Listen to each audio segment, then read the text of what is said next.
Let me tell you something that might sound a little crazy. Once upon a time, I watched an entire neighborhood drown. Not because of some biblical flood or freak accident, but because a handful of folks thought they could outsmart nature with a little bit of concrete and a whole lot of arrogance. Yeah, that happened. Water crawling through living rooms, gardens turning into shallow ponds, people yelling and dragging their pets through muddy currents, the air thick with that swampy smell of wet earth and spilled oil. And in the middle of it all, there I was standing barefoot in what used to be my backyard, just staring at the wall the HOA said would beautify our neighborhood. Only now, it was the dam that turned 27 homes into disaster zones. Reporters showed up before the county trucks, cameras sweeping over ruined lawns and broken furniture, neighbors sobbing on porches, a woman screaming, We told them this would happen." That was the moment the story changed. Stopped being about water damage and became about something else: pride, neglect, and how a group of people's vanity drowned every good thing we'd built. I didn't say much that day, just stood there soaked to the bone, fists clenched, watching lawn chairs float away, knowing deep down this wasn't some random act of God. This was the result of every warning email, every map I printed out and hand-delivered getting laughed off. You ever try to convince people a creek isn't just a ditch? Try telling that to folks in pressed khakis who think they can tame the wild with bylaws. But before the shouting, before the lawsuits, before the flood, there was peace, a kind of quiet you don't notice until it's gone. The creek behind my house wasn't big, but it was alive. You'd hear it trickling in the morning, smell the wet grass after a storm, see kids tossing rocks while their parents swapped stories over the fence. I kept it clear. Nobody paid me. I just cared. Norma, 3 doors down, would bring iced tea on hot days. Eddie, the old mechanic, helped me build a little bridge for the kids. The creek connected us, simple as that, until Margot Leary moved in and decided nothing was ever good enough. Margot, man, she was all business all the time. Polished, precise, hell-bent on perfection. She got herself elected HOA president and started firing off letters about curb appeal fence heights, brown patches in the lawn paint that was too faded. When she saw the creek, she called it an eyesore. An eyesore, I laughed when I heard it told Norma, "It's a creek, not a dump." But Margot wasn't joking. She held a vote, convinced the board that it bred mosquitoes, said it was dragging down property values. I tried to explain, showed her it was a natural drainage line that water needed somewhere to go. But her mind was made up. She wanted it gone. The morning they rolled in the machines, I woke to the rumble trucks workers in neon vests, piles of rebar. I ran outside, waving my arms. "You can't just fill that in, that's a waterway." The foreman shrugged. "Board approved, sir." I called, emailed, showed county maps. Margot sent back some canned response. "The HOA has determined the area is non-essential drainage." Non-essential. Yeah, tell that to the folks bailing water from their garages a month later. I watched my neighbors scoop buckets out of their basements, watched kids cry as their toys floated away, saw playgrounds turn into wading pools, and the worst part, I saw every drop of it coming. You want to know how a guy like me ended up as the face of a neighborhood disaster? Let me back up a sec. My place sits on a cul-de-sac in Wilmington, North Carolina, oaks and dogwoods out front. I work from home afternoons tending the creek. That water wasn't just a trickle to me, it was wildness, a reminder the world still had rhythm. Every morning, coffee in hand, I'd watch the mist lift, see frogs, dragonflies, raccoon tracks. Neighbors joked about how I treated that ditch better than they treated their cars. I'd pull out debris after storms, trim reeds when they got too tall. The kids loved that little bridge. Halloween, I'd hang orange lights across it and put out a candy bucket. I wasn't loud about it, never bragged, just believed in taking care of what connects you to a place. Then Margot blew an expensive car 2-story remodel, a smile that never quite reached her eyes. She won the HOA vote easy, nobody else wanted the headache. Then came the rules: lawn heights, trash cans, front door colors. People laughed at first, but the laughter faded quick. Margot had a cold precision that made you uneasy. I tried to keep my distance, but soon enough she zeroed in on my creek. Her first complaint was a letter claimed it was a mosquito hazard, made the place look messy. I walked over to her place, told her flat out, "You fill that in, you'll flood half this street." She smiled tight. Maybe it's time nature followed some rules.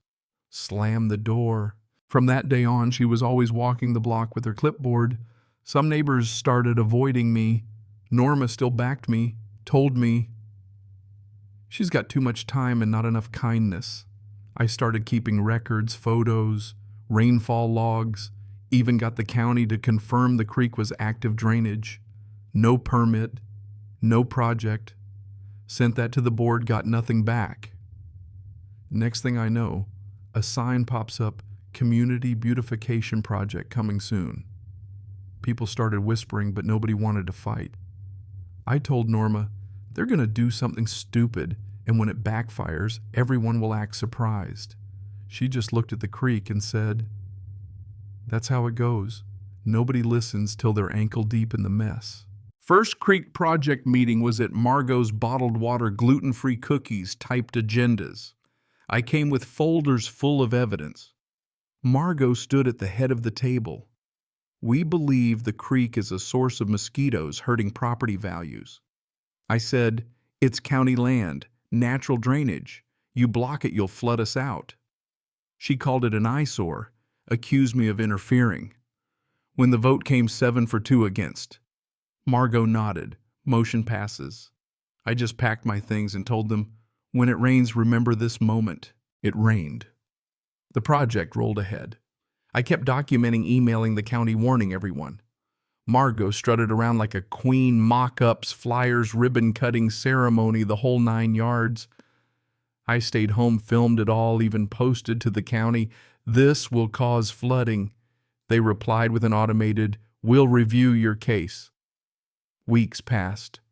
Then one August night, the sky opened up and everything I'd predicted hit at once. The new channel flooded fast. Concrete couldn't breathe, water pooled up, nowhere to go. My neighbor Eddie's garage flooded Norma's house next. The concrete started cracking, water pushing up, ripping the whole thing apart. Margot came running, yelling, "Why is it rising so fast?" I told her, "You buried the outlet. Storm drains are backing up, water doesn't care about your vote." Her garden lights fizzed out her perfect backyard under 3 feet of brown water. Rescue crews and boats evacuating families, pets, anything that could be saved. I helped who I could, elderly couple down the block, neighbors whose basements were buckling. When it was finally my turn, I looked back, Margot on her porch, soaked and shaking, watching her perfect world sink. After the flood, silence hung over the neighborhood like smoke. Water didn't drain, it just sat there, heavy brown, stinking. Emergency crews, left insurance folks swarmed. Margot directed people to document damages. I confronted her. "You mean the board that caused the flood?" She bristled. "We're all victims here." Eddie stepped up. "You told us it was safe." I showed them the emails, the permit laws, the warnings. "You did this because you didn't like how it looked." Neighbors started to get it. County inspector came, told Margot straight up, "You're in violation of state law." News vans rolled in, the story exploded. I got a call from an environmental attorney, Camille Drury, smart, steady, no nonsense. Sometimes the only way to fix a problem is to hold people accountable. She helped us organize document, prepared to take the HOA and contractor to task. Margot tried to contain it, sent letters, denied blame. But the evidence was everywhere, photos, timestamps, inspection reports. Camille filed with the county and state boards. The story went national, my muddy face and one-liners on every news site, HOA that flooded itself, Concrete Creek scandal. Some neighbors rallied, others just wanted the attention gone. Margot's house became a symbol, pristine on the outside, destroyed on all sides. She tried to spin it on TV, made it worse. Camille kept us steady. This isn't about punishment, it's about responsibility. County found the HOA guilty. State ordered the creek restored, concrete, dug out, massive fines handed down. I didn't celebrate. Just sat on my porch and let my shoulders drop. For the first time in months, someone listened. Crews hauled away the concrete. The creek came back to life. Kids tossing stones again, neighbors waving to each other for the first time in ages. Margot faded into the background, but one day she showed up by the creek in old jeans, asked if I needed a hand. I wanted it to look perfect, she said, but you don't fix belonging by controlling everything. We worked side by side, restoring, not erasing. They made a plaque near the creek, my words on it. You can't bury a creek and expect it to forget where it used to run. You can't bury the truth either. So before you think you can outsmart nature, or people remember this story, control's an illusion. The real strength is knowing when to guide and when to let things be.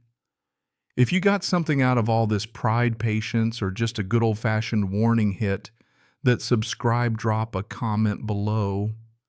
Tell me where you stand on control versus balance. Because sometimes the most powerful lessons come from the water that refuses to stop flowing.